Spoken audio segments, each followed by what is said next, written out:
Hello and welcome to episode 28. I'm the man, I'm laughing. Welcome to episode 28 of the Clash of the Reds podcast. I'm your host for today, Dawg. It's been another interesting week in the Premier League. Arsenal managed a nervy 1-0 win over Newcastle to regain their 3-point lead over City. What should have been a moment of joy for Arsenal fans quickly descended into a post-nut argument with the wife, with the Lego-headed Arteta making complaints about crucial decisions going against Arsenal. As Mahatma Gandhi once famously said to the British, the only difference between Arsenal and a bucket of shit is a bucket. Manchester United sit firmly in third with a convincing win against Brentford. However, unfortunately for Sir Jim Ratcliffe, it was those damn immigrants Casemiro and Sesko colonising Old Trafford for the win. Liverpool managed to secure a convincing third win on the trot by beating Crystal Palace 3-1, with Joey Barton's favourite player Alexander Isak scoring his first goal at Anfield this season. Barton infamously called Isak an imposter and a fraud, which is ironic coming from a guy who looks like he spends his days stopping his dog from shagging his mum. Liverpool now sit fourth in the table, and as it stands, are firmly placed to be in the UCL for next season. Chelsea have sacked Liam Rosnier, who has since changed his LinkedIn status to open for work. Ironically enough, Chelsea have also managed to secure a spot in the FA Cup final against Manchester City, whilst Rosnier has managed to secure work in the Netflix In-Betweeners reboot as a woke version of Will Mackenzie. Joining me this week are our two incredibly intelligent Liverpool supporters until they open their mouths, Tamim and Zahid. Good to meet you both. And of course, my fellow Mancunian and ashamed Londoner, Omar. I should announce Danyaal can't join us today, but we hope he joins us as soon as he stops gooning. Right, lads, should we get cracking with the first game on the agenda? Arsenal's 1-0 win over Newcastle. How do you guys feel as neutrals in this discussion? Did anyone get to watch the game or watch any of the highlights of the game? I mean, I saw some of the highlights, but I didn't. Yeah, it was one of those really boring games. So after you, I watched the highlights, and from what I saw, I mean, I think Arsenal basically started off as they do, playing pretty well at home, but I think Newcastle switched off for the goal pretty much. Basically, Arsenal corner routine 2 times in a row. They let Eze get the ball on the outside of the box, and he took a shot. And then the third time round, you think that they wouldn't let Eze have the ball again on the outside of the box, and he takes it and he shoots with an outswinging sort of curling shot, always going away from the keeper and into the back of the net. And it was a great goal, but yeah, there wasn't. Other than that, I think it was a nervy Arsenal win, especially towards the end of the game. I mean, Newcastle had lots of chances. Newcastle should have gotten something from the game. Vissa had a chance that he missed.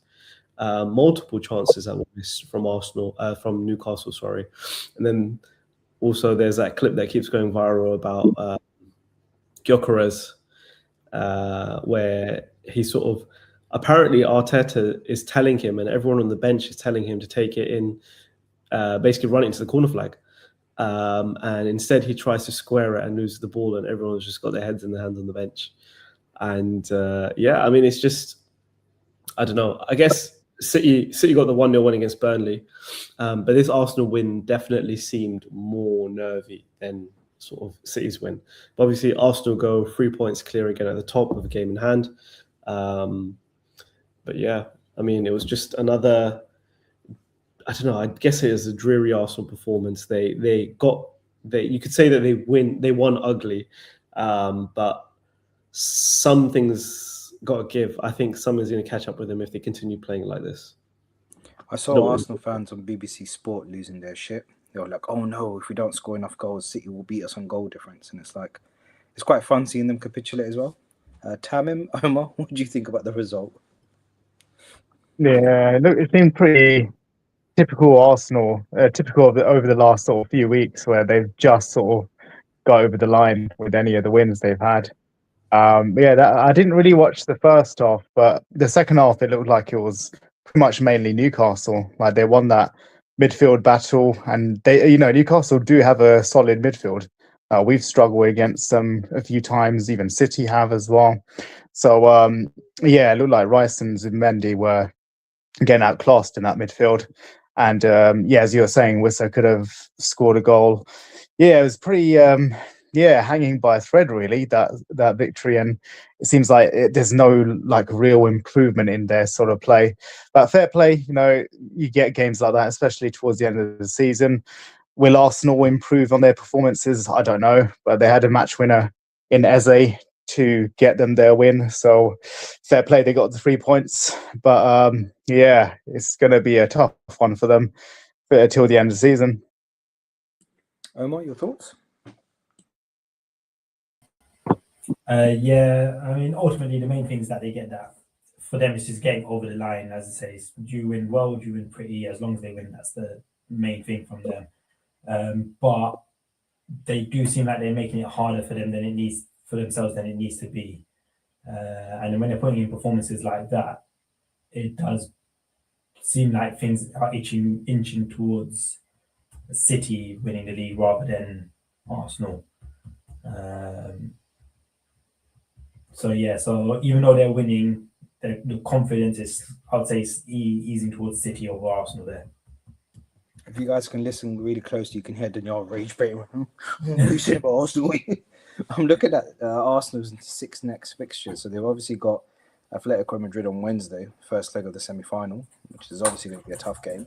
They've got Fulham on Saturday, and I think that's going to be a really tough game for them. I mean, they might get over the line, but I don't know. It's difficult to say.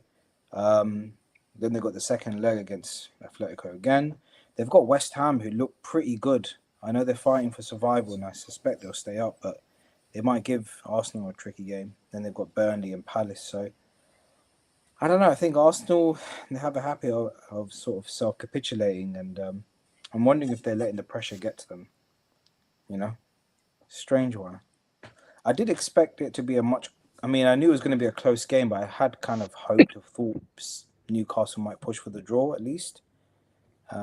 Newcastle have been horrible of late anyway. So I think we were all expecting Arsenal to trounce them, and that definitely did not happen. I'm just looking at the stats from the game. Newcastle had double the XG of Arsenal. They had more big chances. They had more shots. Arsenal had more corners. Surprise, surprise. But yeah, it seemed overall that it was a pretty close game. But I think if you look at the stats, it seems like Newcastle edged it.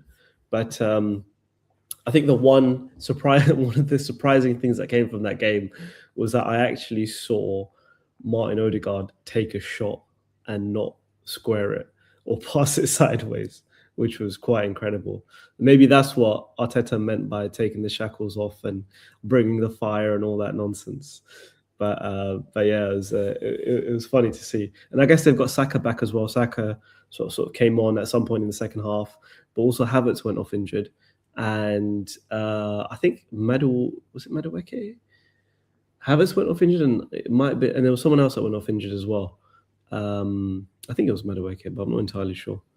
Let me double check, because they did make some substitutions in the second half.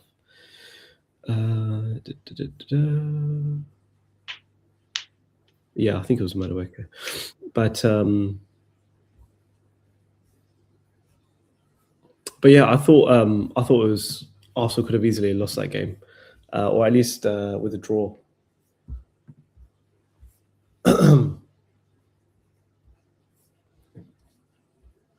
Who would you say has the harder run of games coming up? So City have got Everton, Brentford, not including the FA Cup. They've then got Bournemouth, Palace, and Villa.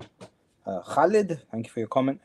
He says Karras said we should be worried about Fulham the most because we only get 2 days of rest because of the UCL. I do feel like Arsenal's probably going to be feeling it a bit more, but I don't know. I think City playing Villa, that's going to be, I can imagine it's going to be a similar situation to what they had against Liverpool that time when I think Gundogan scored 2 goals in about 5 minutes or so. But I don't know. Who do you think's probably feeling? Would you say City still feel the pressure right now, or are they just kind of a bit more relaxed compared to Arsenal? No, I'd say they're probably more relaxed than Arsenal. It's usually easier being the chasing team than the team out front. And I feel like the bottler nerves are getting to Arsenal right now, and that's playing a lot on their mind. It's causing this big wobble, particularly where their form hasn't been great the last few matches, and City are hitting their peak. So I would say the mentality-wise, the ball's in City's court. As an Arsenal fan, would you much rather they put all their sort of effort into the Champions League or the Premier League? Because I feel like sorry, I meant if you're an Arsenal fan, would you rather... Sorry, I didn't mean to insult you there, bro. You're both. Yeah? I mean, if you were an Arsenal fan, would you prefer them to kind of be doing better in the UCL or the Premier League? Because the way it goes with the Champions League, it's just 3 wins for them to actually win it. And I guess playing Atletico is probably a better thing than playing Bayern or PSG at this stage. It's only 4 wins for them to win the Premier League, so I'll shut the fuck up. I think if I was Arsenal fan, I'd say Premier League. I feel like the league is the bread and butter, and also because of the whole bottler narrative and being in certain positions for the last 2-3 seasons and not winning the league, I think that will, put that. It wouldn't put it to rest, but it would relieve a lot of that for sure. So I think if I was an Arsenal fan, which thank God I'm not, it'd be the Premier League. Zahid? Yeah, no, I'd probably. I guess if you look at football from the continent, everyone would all the big teams would probably say the Champions League is the bigger tournament to win. It's the pinnacle of club football, really. But if I was an Arsenal fan, I need to get this monkey off my back. Like, we haven't won the league in 20 plus years or whatever. So. I think even though they've never won the Champions League, which I would love to keep saying over and over again to Arsenal fans, I'd still take the league if I was an Arsenal fan, to be honest, because I think it's the harder tournament. It's the harder format to win because it's facing you're facing the same teams year in, year out, same managers. You're looking at the results that the other rivals are getting. There's a tension for it's a marathon, not a sprint, right? And it's so interesting to see how Arsenal's play has changed as the season's gone on. Like, they were scoring for fun at the beginning of the season. And then all of a sudden, I don't know if it's the rest of the league then obviously suddenly found this low block formation and decided to spam it for the rest of the season. And then Arsenal's way of trying to get around that was to set piece football, haram ball, as we like to call it. And that's sort of seen them through. But now we're at the sort of the business end of the season. It's almost seems as if it's sort of lost its cutting edge. And now that they've got their players back, well, they had Havertz back. But yeah, it seems it's quite interesting to see if they get to the end, if they win the league at the end of the season, it's going to justify everything that they did. And then if they don't, there's going to be serious questions to answer, really. Can you not see them doing the double, the Champions League and the Premier League? Or do you literally think it will be either one or the other? Or just tomorrow night is Bayern PSG, and they're the 2 best teams in the competition. They play attacking football, I guess. They play to win. Whereas Atletico and Arsenal are not necessarily known for that kind of football, at least this season. So it'll be interesting to see. Omar, you look like you got something to say, or you're holding in a piss. I don't know. No, it's with Zahid's marathon comment, and it just got me thinking about the sub 2 hour record broken this weekend. I don't know if any of you guys saw it, but that was insane. Yeah, I saw that. I mean, the pace briefly, you have to do nuts. That record is just incredible. Yeah. And there's a great metaphor for Arsenal in there as well, because the guy that finished second was also sub 2 hours, and yet doesn't get the record. And he finished second. Yeah, so because I saw it live. I mean, I don't know when he must have crossed the line. Not live, sorry. I watched it. I watched the point where first place crossed the line, and I was just like, where? Then no one's showing the guy who also ran the sub to Yeah. 2-hour marathon, but it doesn't get any of the plaudits. Wait, is it 26 Is months? that what right? Danyaal says about the points 22. total? Sorry, say that again? Guys, it's like, you know, when Danyaal mentions the points total per season, like, oh yeah, you know, we're getting 90 points, so we would have won the league, and that is to say what you're sort of saying about the second place guy getting sub 2 hours. It's that sort of analogy. I mean, but fair play, you know, that's amazing though from the competitors. Crazy, man. Omar, Tamim, what do you think about Arsenal going into the final stretch? You reckon they're going to do the double, or you think they'll fall short, or they'll only take sort of like half the goods? Yeah, I think it's really unlikely they do the double. There's always a chance, of course. There's not many games to go, and they could luck their way to getting both trophies for sure. But yeah, I don't think they've got the squad or even the first 11 to do it. I think there's more chance of Champions League for sure, because I feel like, well, I say that, I don't know. I really don't know. I feel like with the league, they're going to face more teams that are just going to park the bus, and they're going to struggle again, and they're going to get possibly, you know, dominated in that midfield again. Whereas with the Champions League, I don't know, it's a bit more of an open game. Anything can happen. I don't know. I can't see them winning either, to be honest with you. But yeah, I can't see them doing the double. That's for sure. Omar, your thoughts? I'd say they've probably got a better chance in the league, only because I feel like City's running is probably a little bit more tougher. Yeah, Palace and Villa, isn't it? Yeah. And City have been a bit more up and down in terms of form, even though at the moment they're on a good run. They have had their wobbles a few times this season, so I feel like that might edge it in Arsenal's favour. I reckon they'll struggle against Atletico. I mean, Diego Simeone knows how to structure a team, and so I've got a feeling it'll either be an absolute. I think against Atletico, one team will batter the other. It's just a question of which team does the battering. I mean, I would like Atletico to finally win the Champions League, you know. You think about how well he's done, Simeone. Yeah. But I saw this video of this Arsenal fan. He was swearing at Guardiola outside Wembley. He's like, "You waste man, let Arsenal win something."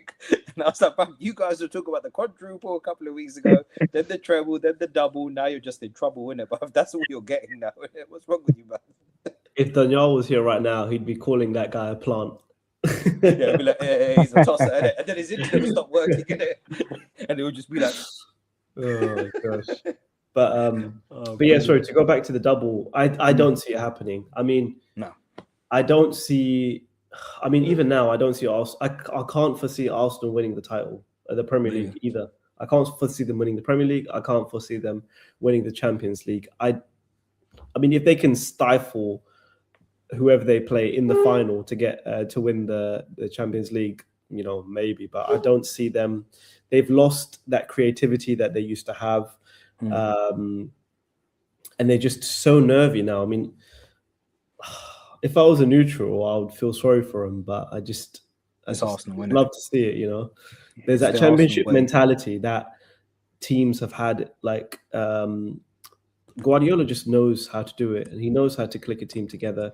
He knows how to tinker and find the winning formula, and he's managed to find the team that he needs to make the title charge. I mean, you're hearing rumors that Reinders and Marmoush are up for sale this summer when they just signed them, literally.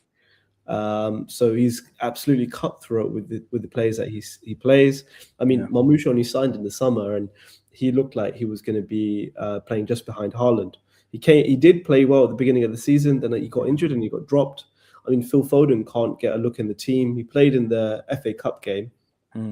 I'll shout out to whoever that Southampton player was who scored that absolute beauty of a goal. Just literally turn and bang, top bins. But yeah, he just knows how to put a team together to do it, to make a title charge. I mean, we could be sitting here in a few weeks' time saying, you know, he's done it again.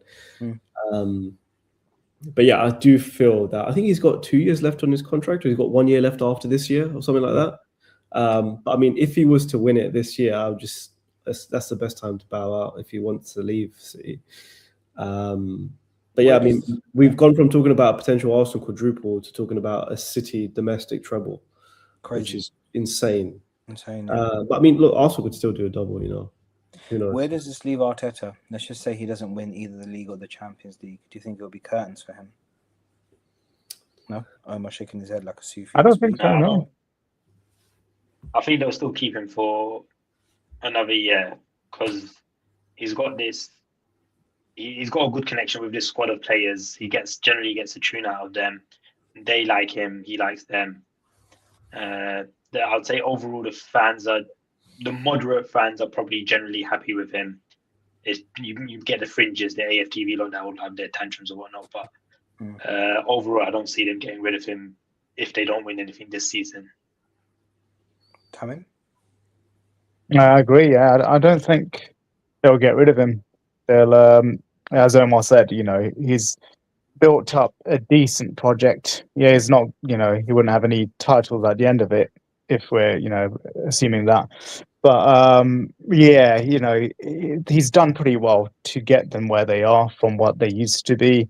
They do work as a team. You know, as Omar said, the players like him. Yeah, and even the options out there, there's not many maybe solid options out there. Yeah, there's, you know, managers like Simeone, maybe, you know, you could talk about, you know, other big names like Mourinho, Klopp, but how realistic is that? Yeah, I don't think they'll look to replace him. I think they will. Zahid? I think the board have invested way too much in Arteta. They've given him so much power over the club that they can't just let him go. And that, like you guys have said, there's no one really out there who could just move in and take the next step. If Arteta doesn't do it now, it will have to end up being potentially another rebuilding phase. Because yeah, like Omar said, the squad is heavily invested in Arteta and his style of play and his mentality, and he's shaped the squad to his image. So I think they'd go for it. If they don't do it this season, they'll go for it again next season with Arteta. It'll be hard to see the club sack him in this position. I mean, look how long they held on to Arsene Wenger for before finally letting him go. So yeah, I mean, I don't see Arteta leaving anytime soon, regardless of what happens at the end of the season. Because I mean, if you were to ask Arsenal fan at the beginning of the season and tell them, like, you know, would you take being first in the league and being in the semi-finals of the Champions League in May? Like, I think any fan would take that if that was an option given to them. So, yeah, I mean, if you look at it from an outside perspective, then you should be happy if you're an Arsenal fan. It's just the weight of expectation. It's the so many near misses, and you know, the whole always the bridesmaid, never the bride mentality. That and the fact that they've developed this us against them mentality where they think everyone hates them, everyone dislikes us. We do. The media, the media darlings, you know, all this nonsense. Before that, it was PGMOL last season, but this year it's the media darlings. Everyone's against us. Everyone in world football is against. It's just, yeah, they have to create this us against them mentality to push them to get to the end of the season. Let's see if it's successful or not. But yeah, I guess we'll wait and see. Time will tell. You don't think they're going through kind of like the Poch era under Arteta, where they probably got this inflamed sense of we're a lot better than what we are, the same way Tottenham may have felt that? Because if we're going to be honest, and this isn't me kind of discrediting the progress he's made, he's done really well, but he's kind of, you know, Arsenal's probably looking a lot better now that Liverpool has been pretty bad this year and City's not as formidable as they were a couple of years ago. I mean, this Arsenal side against that City side that was, you know, fighting against Liverpool wouldn't even be within the conversation. But I mean, even if this season you put a combined 11 of Arsenal and City, I'd probably say you'd have more City players in that team than you would Arsenal players. You think? Yeah. Yeah. But Omar, you were going to say something. What were you saying? Bro. No, it's just about when you mentioned the siege mentality issue. I feel like a lot of that it comes from the fans. It doesn't come from within from Arteta or the players themselves. And I think that's the big difference there. When you like Fergie was known for having a siege mentality, but that was within the team, within the dressing room. And I He think also had the refs in his pocket as well. Let's not forget that. The fucking disgrace. So yeah, I think that it is just that big difference. That a lot of this narrative comes from the fans itself rather than from that thing. And I think that's their big distraction. I mean, I've said it for years that things like AFTV and stuff like that just doesn't help. Social media doesn't help. I think if you taken that aspect out of it, they'd probably be in a better position than they are at the moment. I think they mentally would be in a better position than what they are.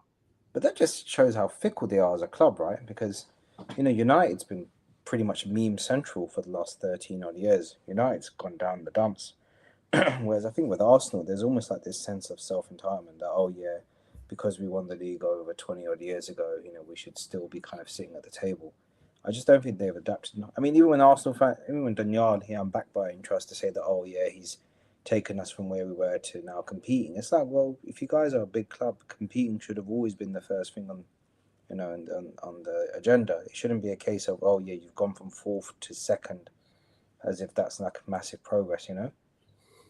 I mean, in the time since Arsene Wenger's kind of gone, has it really been that much of a success for the club? 1 trophy, 3 near misses back to back.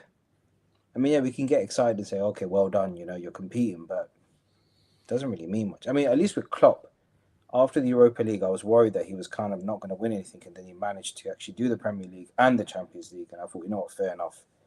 He kind of has his legacy sorted, whereas with Arteta, I'm just wondering if it does eventually come, it's not going to look as pretty, or it won't be as impressive an achievement. Am I just being a bit of a dickhead to Arsenal fans? Am I just bringing them down? But you kind of understand my point where, like, I get it. It's that next step, isn't it? It's that final step for them to take, for Arteta to take.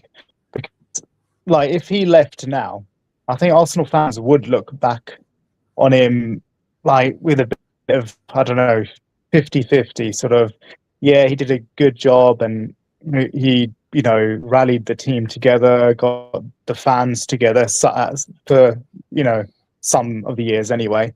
And they had a few near misses, but then he didn't get a trophy at the end of it. So apart from that FA Cup, but yeah, he didn't really get any of the big trophies at the end of it. So yeah, no, I don't think you're being too harsh at all. I think that next step is that key step to take. That's the most important step to take. Patrick Vieira said, I think a couple of weeks ago, that exactly what you said. This is the final step, but he went further and said if Arsenal win this year, they'll go on to win many, many more going forward. Which I thought was a bit strange because I feel like Liverpool still they're going to go for a rebuilding phase. I think United looks really good under Carrick, but again, I don't know how long that's going to last. But yeah, I don't know. It's a weird one with Arsenal because they haven't. I mean, I'm surprised how quickly they've capitulated. I would have thought by now they would have wrapped up the league. But the fact that we're even still discussing this with 4 games to go is actually quite concerning. Maybe they just have a mental block. They just can't get over it. To be honest, it brings some drama to the league, right? And it keeps it interesting until the end of the season. If Arsenal had maintained their 12-point lead, we will be disinterested with the run-in. Wait, was it 12 points? I mean, they were at one point. They had I think they were 9 points clear. They had the opportunity to go 12 points. Wow! But yeah, it didn't happen. But talking about keeping the league interesting, I just wanted to have a quick shout out about the relegation battle that's happening at the bottom of the table, because that is nuts. I mean, even Newcastle could be dragged into that. Like, if we look at all the teams, if I just bring this up, so if we look right now at the bottom of the table, Wolves are out, but if we just look at between 18th. If we go from 18th till 14th, there's about 8 points in it. That is Newcastle on 42, Leeds on 40, Forest on 39, West Ham on 36, and then Tottenham on 34.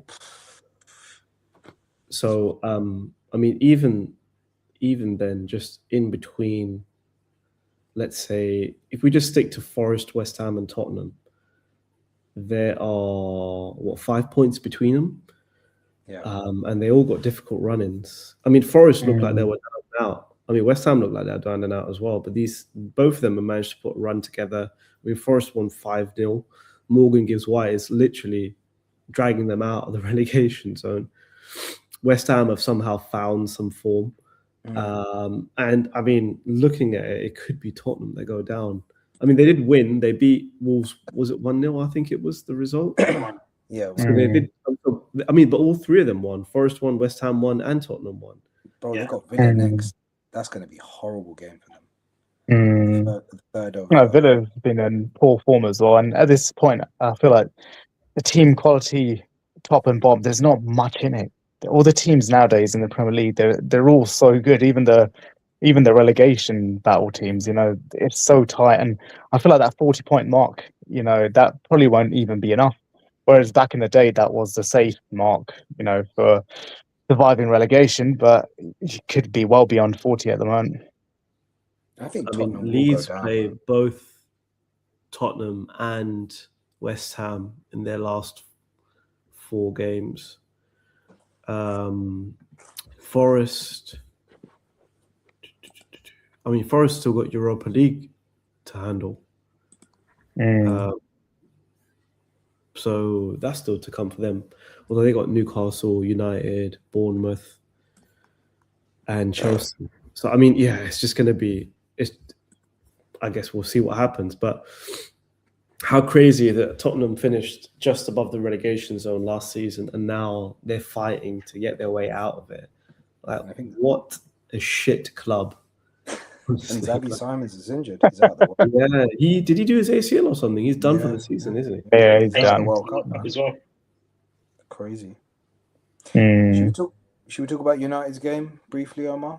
I mean, pretty good win. Yes, I didn't get a chance to watch. I sort of followed it on my phone in and out. From what I could understand, we put in a good shift in the first half. It was supposedly meant to be an entertaining game, a lot of end-to-end match, quite tight between both teams, both having their chances. But yeah, more or less, we're pretty much 1 foot away from securing Champions League. We just need one more win. I think it's 2 points or 3 points from the next game. And if Brighton and Brentford both lose, then that's it in the next match, because they play before us on the weekend when we play Liverpool on Sunday.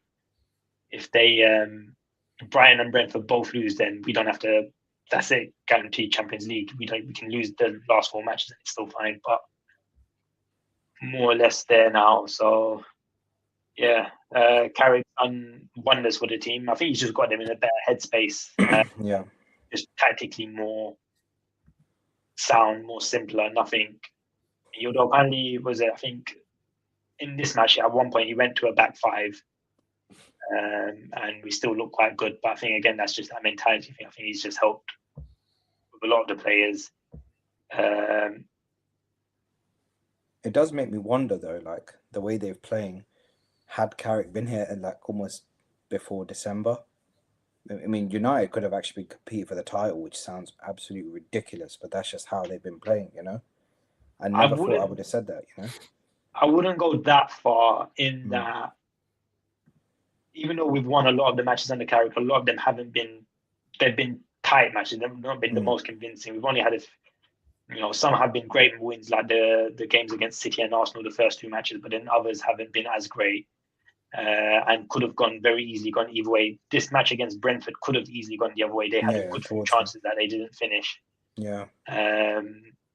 So yeah, I wouldn't go as far as to say we would be challenging for the league, but and we probably would have been a bit more comfortable during the remainder of the season. They were 15th under Amarin, though, right? Sorry? They were 15th. Last season, last season we got 15th. When Carrick took over, we were 6th. Okay. So not too bad, but yeah. We jumped up 3 places. But again, it's like what you mentioned earlier, where part of it was Liverpool were ahead of us and they had a bit of a slump. Chelsea have had a major drop off, and Chelsea were ahead of us as well. They've had a major drop off. So it's not just the fact that we're winning, but also the other teams around us have dropped points. Aston Villa as well. Yeah. So it's sort of results going in our favour in the other matches as well is what's helping us. I mean, we were What do you talking think the about. difference has been? Go ahead. Sorry. What do you think the difference has been? Like, you just said you guys haven't maybe looked that different under Carrick, but maybe slightly more comfortable, and maybe where we've not been as good. Chelsea have dropped a lot of points. Villa have. Like, do you think there's been much of a difference between Carrick and Amorim? Is there a style of play difference? What midfield difference? What do you think it is? Well, overall, he went to a back four, so that probably helped just shore up the defence a bit, made things a lot That was more. the easiest decision to make, right? Yeah, and then I think midfield was generally still the same because there's some matches where we've still had like a big gaping hole in the middle of the pitch. And what game was it? The match against Leeds. And I think that was under Amorim when we lost. So so that game against Leeds a few weeks ago where we just got ran through the middle of the park and we just dominated in that area. But I think a big factor is just confidence. Things like Kobe Mainoo coming back into the fold. Did you see the run that he made today? It was just such an amazing run, and then Diallo missed it. But it was like in the opening minutes of the game, it would have been like the way he turned those defenders in and out, which is great. But yeah, his confidence has gone up through the roof. I mean, when he was playing, and even though he was only coming in as a sub in like the final minutes of the games, it wasn't the easiest thing. Whereas now he's probably been one of our best players since Carrick's taken over. Sesko's performed a lot better since Carrick's taken over as well. So I think it's just a mentality thing. He's giving them a lot more confidence, a lot of a mentality booster, as the so-called saying, the United way. So, yeah. I think there was a lot of negativity. Maybe it was just from outside and from created by the media, but there seemed to be a lot of negativity under Ruben Amorim. Obviously he ostracized the academy players. Obviously Kobe Mainoo got kicked out of the team. He didn't really have a place in the team. And other than that, it just seemed Sesko also didn't seem very confident. Obviously he signed at the beginning of the season, whatnot. But yeah, no, it looked like there's a lot more. I think Carrick has mainly just managed everyone a lot better, and got them basically performing again. I mean, you look at the slump that Liverpool have had this season, the off-season Liverpool have had. You look at Chelsea's off-season. I mean, Aston Villa earlier in the season were being touted as potential Premier League winners when they were sitting second in the league. But yeah, it's like City and Arsenal fighting it out. I mean, even Arsenal, they were like way ahead. Everyone else was a form apart from Arsenal. Arsenal managed to string it together in the middle of the season. Everyone else was just sort of trying to figure out how to get a team together. And yeah, it's astonishing that United are sitting comfortable in third. Liverpool are now. I mean, if we beat you guys, we go into third because we're just a goal behind, and we'll be level on points if we beat you. But yeah, it's crazy how the season is panning out. And yeah, Aston Villa just fall off. Let's talk the Liverpool game as well. Yeah, Tamim, do you wanna? Yeah, go for it. Go for it. Tamim looks like he's mid-goon. Do you wanna look at that Liverpool game? That proper mid-goon, huh? Oh, I think he's frozen again. Where's his screenshot?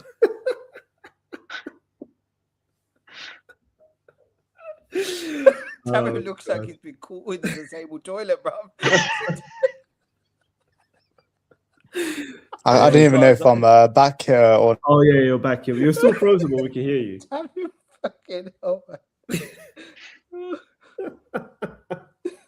Oh my god. Zahid, why don't you start with your analysis? Surprise goon. Go on, Zahid. You get. I cracking can't with tell your if thoughts. the screen. Go on. Oh, you're back. Yeah, go Are ahead. we on Liverpool now? Or, Yeah, we are, but you're still, it's still breaking up. Okay. Well, so, you just want the thoughts of the game? Okay. Yeah, Now, I give me a thought history of I didn't Liverpool watch as a the whole city. game. Of course, thoughts of the game, you moron.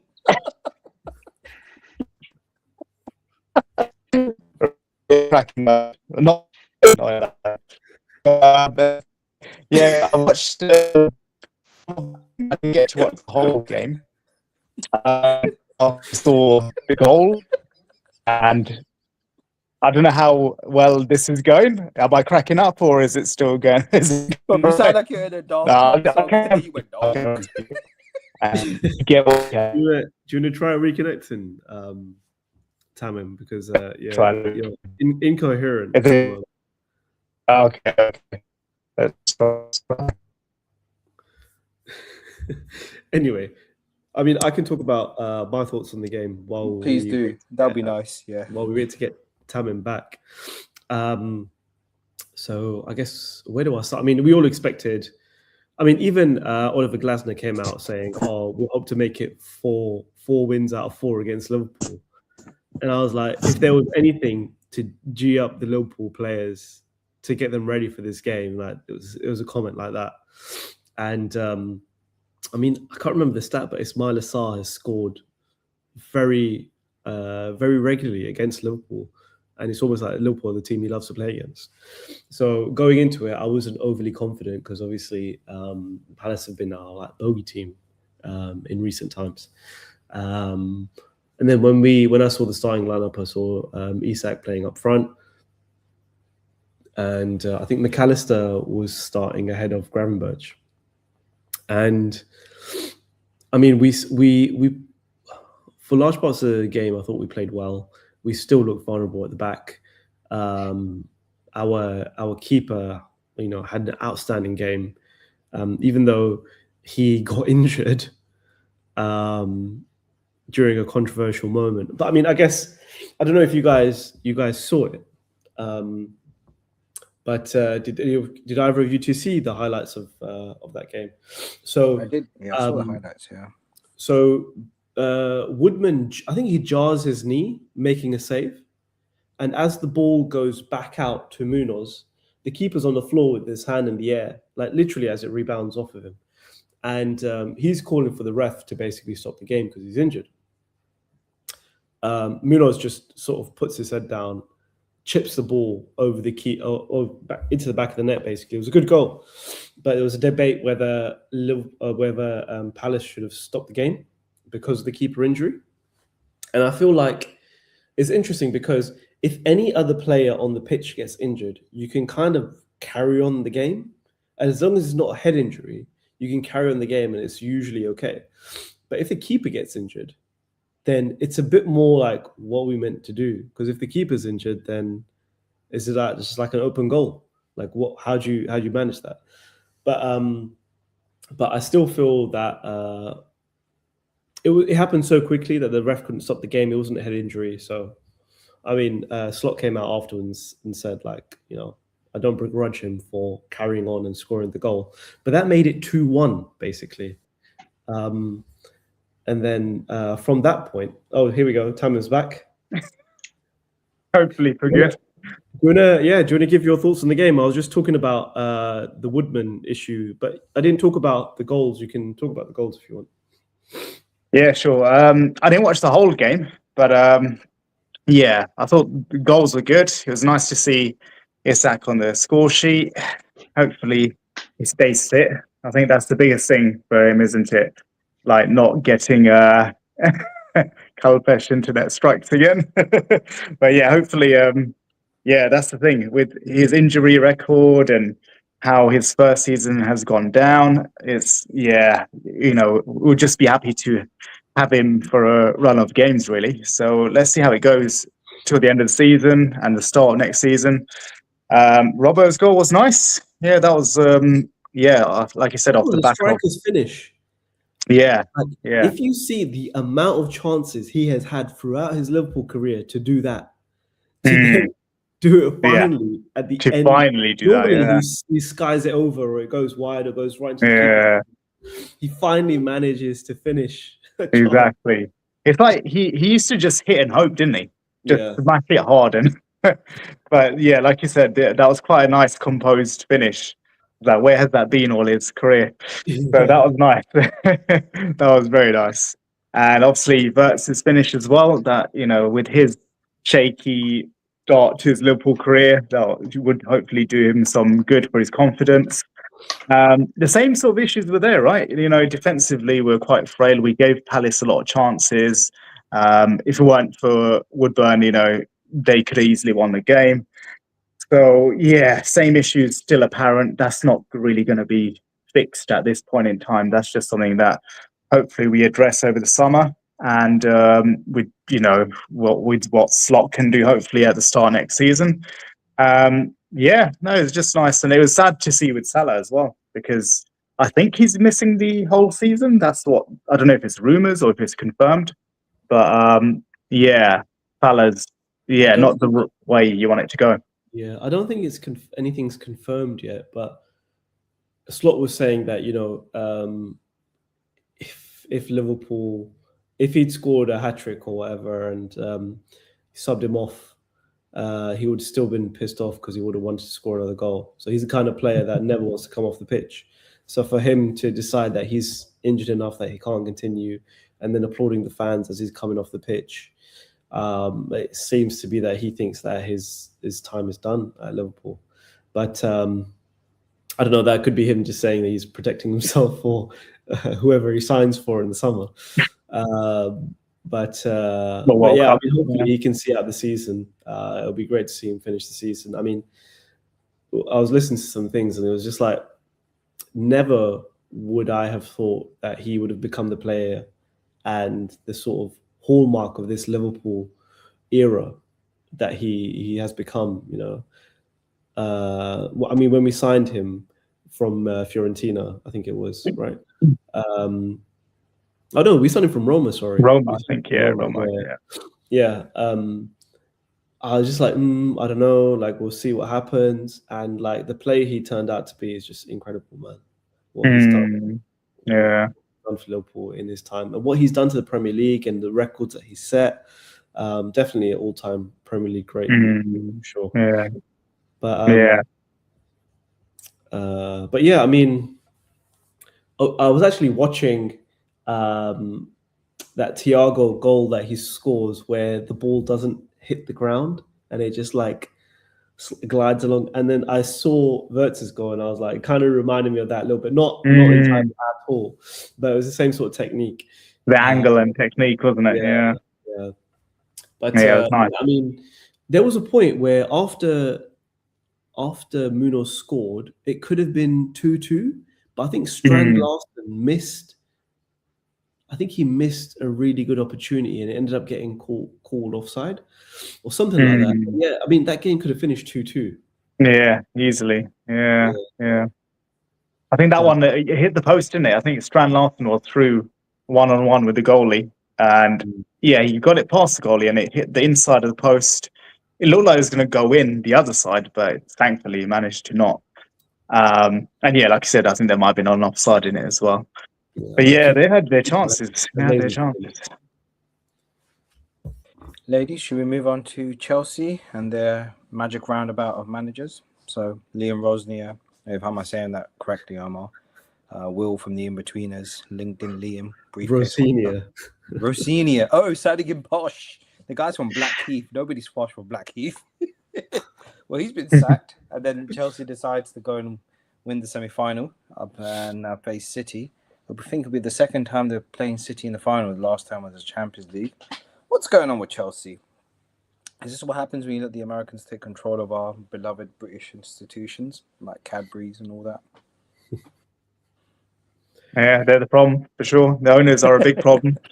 And also if you keep trying to sign 10 players a season, trying to get rid of 10 players a season, I mean, yeah, you're not going to get squad harmony are you? You know, it's just they're God just so harmony. broken. I like that. Yeah. That's good. I mean, to be honest, if you look at Chelsea as a football club, at least from their fan base, I don't think they care anything about football philosophy, about heritage, about any of that. As long as they win trophies, they do not care. Yeah. They'll chop and change managers. It does not matter. It's all about winning trophies for Chelsea, and it doesn't matter how they do it. But the new owners that have come in, that is not their mentality. That's not what they want to do. They want to build a squad of young players, and they also wanted to have a young manager as well. And I don't know. I just feel like Rosenior was always a bad mix. But to be honest, I feel sad for him because he didn't have a choice. He was at Strasbourg, right? Yeah. And if Strasbourg is part of the whole Chelsea conglomerate, and you get offered the job, you cannot turn it down. You're stuck. You have to take the job. Like, how do you say no to your boss? So I feel sorry for him in that sense. I think he was thrown into something he wasn't ready for, a bit like Lampard when he went to Chelsea as well. And he was just thrown out, basically. Frank. Sorry. I mean, he's back in the Premier League with commentary, so Unfortunately, man. Yeah. I mean, maybe Chelsea- he's learned his, he's wiser now, and he's wiser. He's mentality. fatter I don't as know. well We'll see how now. commentary on next season. But yeah, I mean, Chelsea just in disarray at the moment. Although, I mean, he did. I don't know. There's debates about whether he should have banned Enzo Fernandez for 2 games. And I was listening to the Rest is Football podcast earlier today, and Gary Lineker was talking about how if you compare what Rosenior did with what Guardiola did when Rodri said he wanted to live in Madrid, Guardiola came out and said, who wouldn't want to live in Madrid? It was just like, who wouldn't want to play for one of the biggest clubs in the world? Like the Spanish clubs, Madrid and Barcelona still attract the best talent, no matter how good of a league the Premier League is or whatever it is. So maybe Rosenior went one too far by banning him for 2 games instead of 1. But it's crazy how strong player power is at Chelsea as well. But also, I guess, because he was such a young manager, the players were there longer than him. So maybe they have more understanding of the heritage of the club or the mentality of the team and all that sort of stuff than he did. But apparently he also came out and said to the players as well in a team meeting that he felt vulnerable at the club. And I don't know how true that is, but I mean, if your manager's coming out and saying that to you, I mean, that's classic LinkedIn Liam, man. Honestly, like. Tamim suggesting John Terry should be manager. That'd be a good incentive. If you lose, he gets to bang your wife. North London forever, 1411, Chelsea Trading Factory. They've won more titles than your club, man. What are you on about, you scrub? Go back to bed, innit? I know that's Danyaal, innit? But Chelsea's a perfect example of how having money can help you win and also can be like a poison chalice. It's just, they're crazy, man. To think that they've actually won a Champions League as well recently, which is more than Arsenal's done. Just got to get that in there. I don't know what's going on next with them. I think they're absolutely lost. They just don't have any leaders in the side, I think Cole Palmer, he'll probably leave soon or may get tempted elsewhere. Where would he go? Where would Cole Palmer go? Wherever there's chippy chips, he'll go. They could beat City, though. Nobody's expecting them to do one over City. They could beat them. Maybe Man United. There's all Man United links with Palmer, weren't there? I don't know, like how concrete that was. There's some guy in the YouTube comments who said, João Pedro is going to score 2 goals. He's going to be a Ballon d'Or winner. He's going to win the World Cup for Brazil. Or some guy just wrote back to him saying, how do windows taste?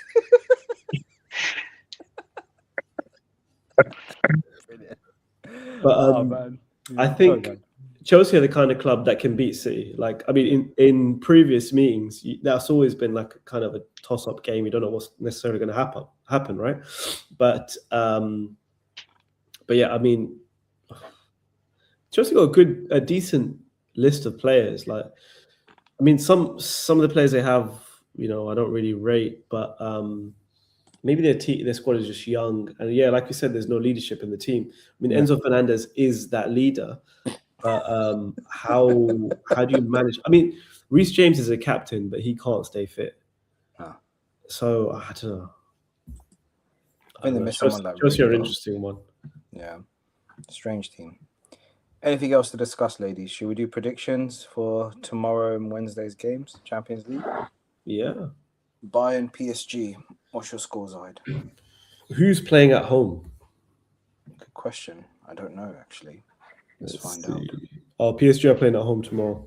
Mm-hmm. Oh, that Paris stadium, when PSG play at home, those Paris fans are nuts. Brilliant. But I could see PSG's getting through the 2-1 win. Tamim? Yeah, I was going to go 2-1 as well.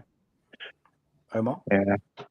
Yeah, saying I think PSG are a bit like City in that they're peaking towards the end of the season. So I'll put my eggs in PSG's basket.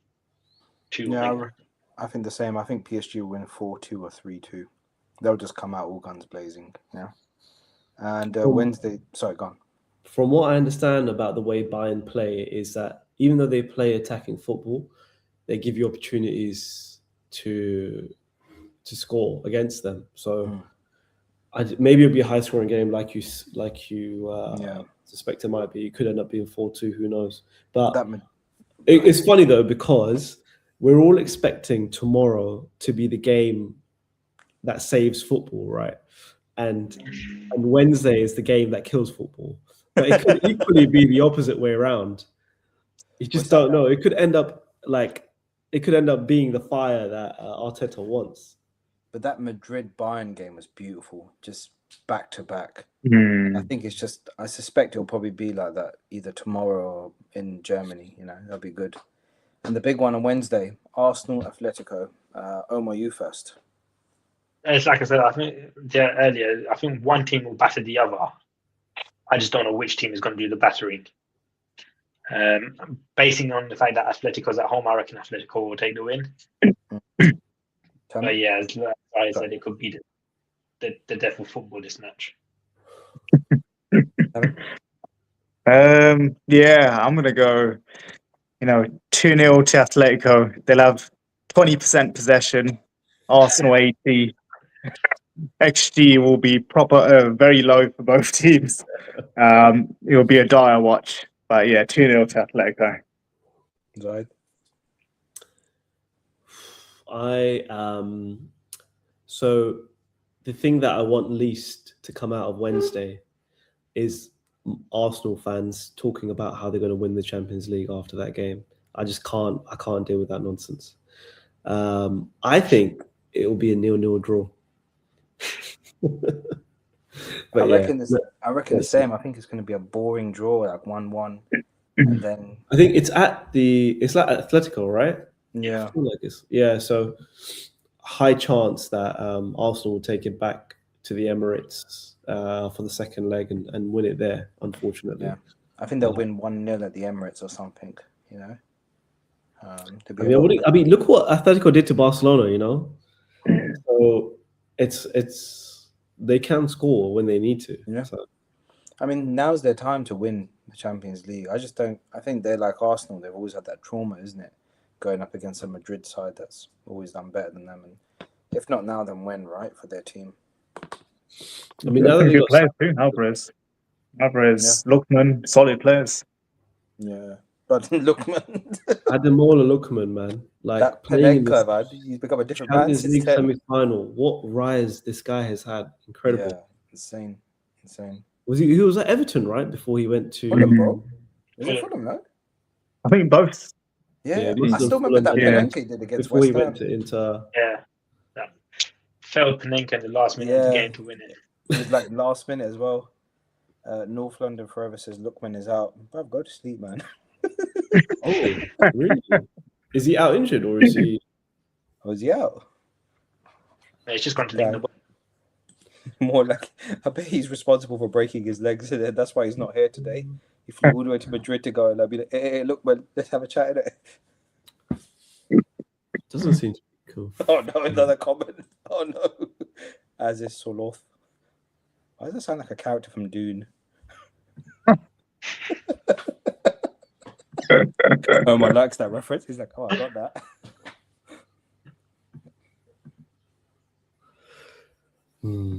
Okay, so it sounds like Arsenal fans are pretty confident about their chances. I mean, I guess Havertz is out, which is the main issue.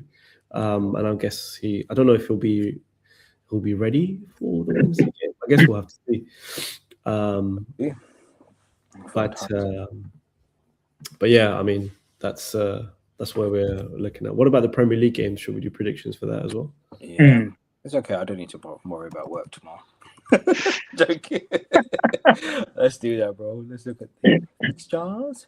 Okay, so nope. Arsenal Fulham. That's on Saturday, 5:30 on Saturday. Yeah. Arsenal at home. I'm gonna say Arsenal's gonna lose 2-1. I think it'll be a last-minute winner, 96th minute or something.